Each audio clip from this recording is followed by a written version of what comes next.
When the Lord began to speak through Hosea, the Lord said to him, "Go, marry a promiscuous woman, and have children with her. For like an adulterous wife, this land is guilty of unfaithfulness to the Lord." If we were to take this narrative at face value, we would assume God was commanding something he had forbidden.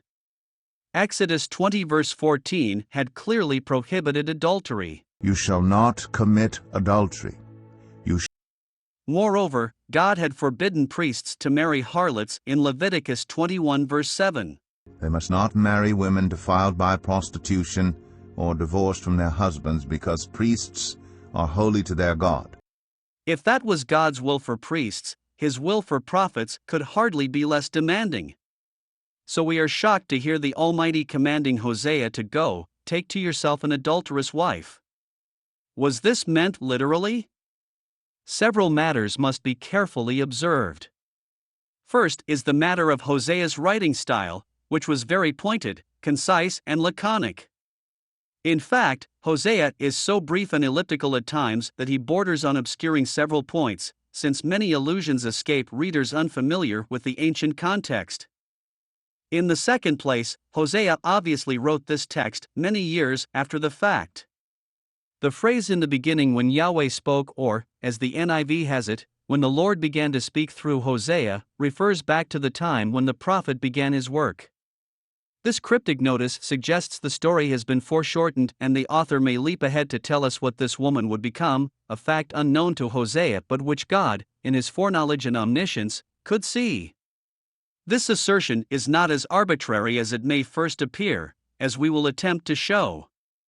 Let me emphasize that the events described here really took place and are not merely an internal vision or an allegory, as a long list of interpreters have argued. Placing these events in a dream world, or making them purely illustrative, would not overcome the implied moral problem on God's part. I assert that Hosea was told by God to marry Gomer, but that she was not a harlot at that time. The telltale signal of this is the figure of speech known as zeugma, which occurs whenever one verb is joined to two objects but grammatically refers only to one of them. In this case, the zeugma involves the double verbs, go, take to yourself, a Hebrew idiom for get married. However, though these verbs applied only to Gomer, the text links them to the children as well. There is an ellipsis, that is to say, a dropping out, of a third verb which normally would have been inserted before the noun to read and beget children. Thus the children are given the same odious name, that is, children of harlotry, children of unfaithfulness, even though two were males, apparently being stigmatized because of their mother's unsavory reputation. The very fact that Gomer bore to him a son proves that the eldest child was not born out of wedlock of an unknown father through Gomer's loose living. It is not stated, as it was of the first child, that Gomer bore her next two children to him. However, since Hosea named them, a function normally left for the father, there is a strong implication that these children are his as well. Thus the evidence would show that the secondary label children of adulteries, or unfaithfulness, is given to the children not because they are products of adultery, but because of their mother's subsequent activity. But what about the label put on Gomer? Must we regard her as a soliciting prostitute? No, the term used in the Hebrew text is too restricted to mean that. The Hebrew text does not say zona, as if it were the intensive form. Instead, it uses the plural abstract form of the same word, zenunim, thus referring to a personal quality, and not to an activity.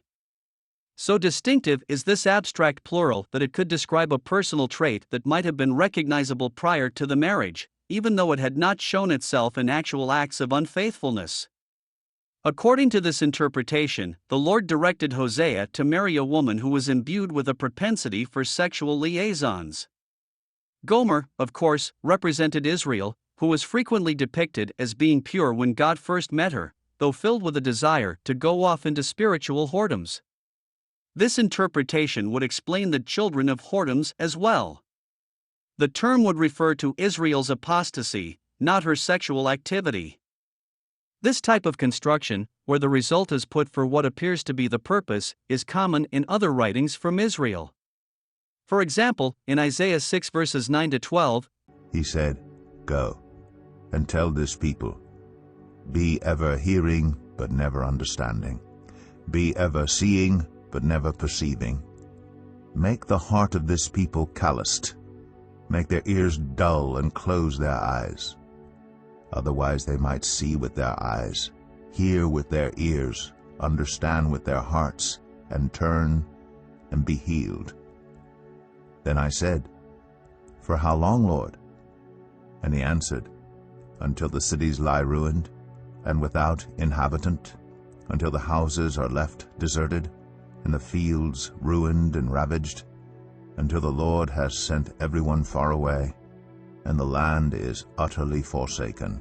It first appears that Isaiah must preach in order to blind the eyes of the people, and to stop their ears, but this is actually the result rather than the purpose of his preaching, as Jesus and the apostles later clarified. I conclude, then, that Hosea's children were not born out of wedlock from adulterous unions, and that Hosea was initially unaware of what God discerned in the heart of Gomer, that she had an adulterous predisposition and a bent toward sexual promiscuity. Speaking of this same woman, the Lord told Hosea to go, show your love to your wife again. In Hebrew, the word again goes with the verb go, according to the ancient suggested punctuation of the Hebrew Masoretes, and not with the verb. The Lord said, in Hosea 3 verse 1. It is for this reason that the book of Hosea has been called the Gospel of John of the Old Testament, and the book that shows the heart and holiness of God. The apostatizing Israelites were just as undeserving as Gomer was.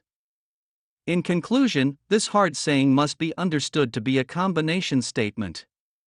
It contains both the original command and additions reflecting a later perspective. To sort out the two parts of the verse, I will place square brackets around the additions to show they were not technically part of the original command, but were later revealed as the divine reason God chose this wife for Hosea, and allowed him to go through such a trying experience. The verse then reads, Go, take to yourself an adulteress, wife, and beget children of unfaithfulness, because the land is guilty of the vilest adultery in departing from the Lord. Thus the earlier divine command was combined with the subsequent realization of his wife's moral lapses. When fitted together, both word and deed, they constituted the total claim and call of God on Hosea's life.